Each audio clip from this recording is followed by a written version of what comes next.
Hello, hockey friends and families around the world, and welcome to another special edition of Our Kids Play Hockey. We are continuing our 400 episode celebration with another best of episode.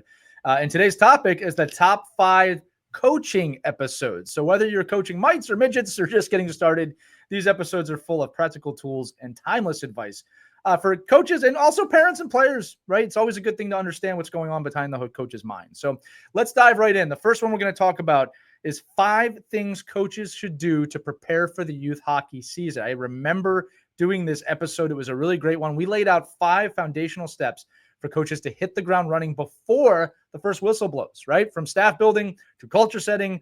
This episode is a preseason checklist in podcast form. So let's go check out the clip. It's a clip on why your coaching staff's communication sets the tone for everything. No matter what age you're coaching, you got to surround yourself with good people. And Mike, again, when you look at what does that mean, good people, right? Sometimes you're given several people of, hey, they want to volunteer and they want to help out. Sometimes you're not. The key is this to me within this, and you're going to hear this a lot in this episode today with a lot of these tactics. You got to be able to communicate effectively with who's ever there, right? Because there's going to be days you can't make a practice, they can't make a practice. You could potentially disagree on the direction the team is going on. You got to be able to communicate, because I have seen, I'm kind of embarrassed to admit this, I've seen what happens when coaches don't communicate and they fight at practice, not physically, but I've seen coaches yelling back and forth on other sides of the ice, which, I mean, the kids are watching that, and it's kind of ridiculous. So pick the people around you wisely. Yeah, this is something, again, we work on every year with our coaching staff. Just because the coaching staff was great one year, and a lot of times you have different coaching staffs every year. That communication is everything. So listen, you should go back and listen to this one, because you'll walk away with clear strategies to build trust, create structure, lead your team with confidence from day one. That was the goal for the episode, and we definitely accomplished it. Okay, moving on to the next one. The episode was the crucial role of passing and teamwork in youth hockey. This was actually a question that was sent to us that we tackled, of why passing and unselfish play are essential building blocks of hockey IQ and chemistry. So here's a clip on teaching the why behind each drill and how it can transform young hockey players from just doing a drill into understanding a drill. If you tell those kids to do a drill, they will do it exactly as you tell them to do it, because that is what they're trained to do. They go to school, do this. They go home, do this. Right? But if they're not picking up the why, they will do it and never remember the reason for doing it. They're just doing it because you're telling them to do it. Now, Mike, to your point, it was beautiful the way you described that blue line and the rules as an advantage. Here is the why behind getting it over the blue line and how this can contribute to breaking it into the other zone, or probably more importantly, stopping the puck coming back into our zone for a scoring chance. If you teach the kids the why we're passing on this drill, why or Mike, the lacrosse thing you said is also brilliant. Christy, you too. Why, when you enter this area, there's a high probability of a scoring chance from a pass. Now you are teaching awareness, and now you are teaching the game. Yeah, if they're just going through the motions, that's not enough, right? As we said in the clip, teach the game, not just the drill. Love that. So why you should go back and listen to the one, it's packed with examples, phrases, and drills to shift your team from puck chasers to playmakers, which is something we want. And you can never underestimate how being a playmaker is important in the game. All right. Next one, another very popular episode. And I remember when Mike and I recorded this one, we were not sure how it was going to be received. And it ended up being a hit, right? And that episode's name was the underappreciated defenseman. And we wanted to shine a spotlight on youth hockey's unsung heroes, right? The defensemen, right?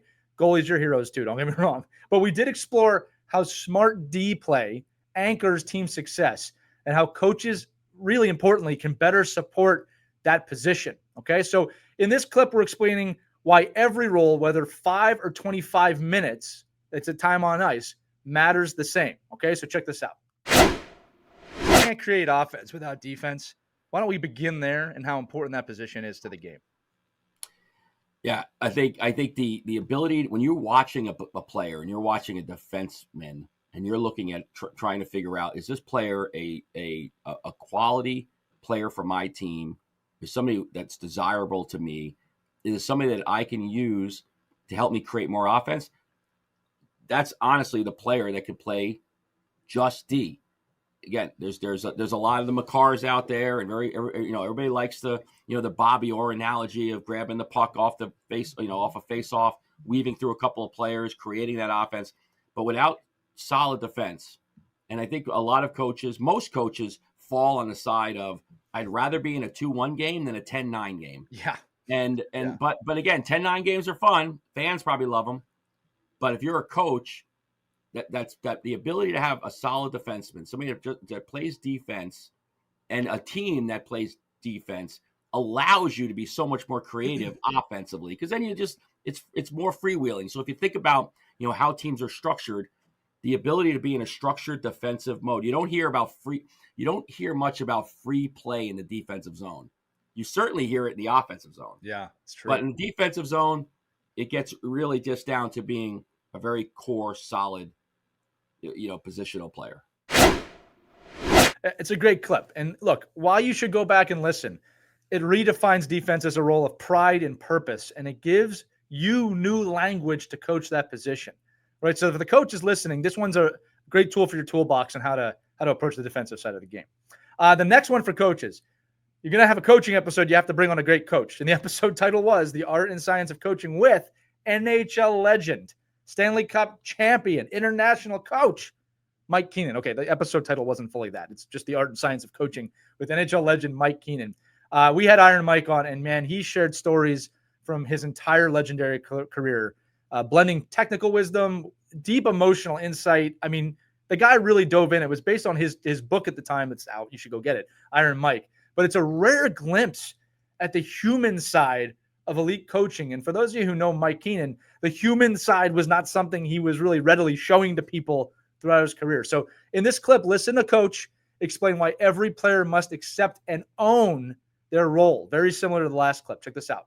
That builds an expectation that all players must contribute, regardless of what their role is. If a guy's playing, and I'm talking about pro now, if he's playing 5 minutes, those 5 minutes are just as important as Wayne Gretzky's 25 minutes.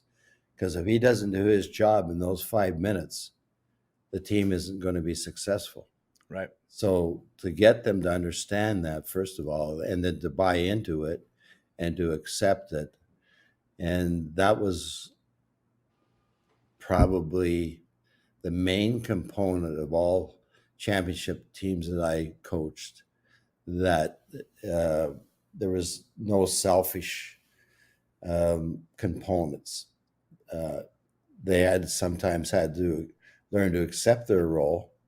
It was maybe a little bit less than they wanted, or sometimes it was greater than they wanted, or they excelled and built themselves into a role that was even greater than they expected. So that bonding, if you like, process is extremely, extremely important for a team to succeed. This is a team sport. Now you know where we got our quote from. It's a great clip there, right? Listen, I don't think I have to convince you to go back and listen to this one if you haven't, but why you should. It's just rich with wisdom from decades of one of the greatest coaches of all time. And he delivers it with real vulnerability and strength, which I don't think any of us were expecting from Mike Keenan. So definitely go check that out. All right, next one. This episode was literally titled, "This Tip Could Save Your Team This Season." And what we do in this one is we introduce a really simple but powerful idea that monthly team building sessions that address communication, trust, unity, everything that goes into team building is something you must do, or it will cause you problems throughout the season. Obviously, this is something I do professionally outside of this podcast, and we really dive into it. So in this clip, we're going to talk about how off-ice team building creates unexpected joy and connection across all age levels. Check this out. Did a brick weekend, and our junior kids were the kids that actually helped facilitate it.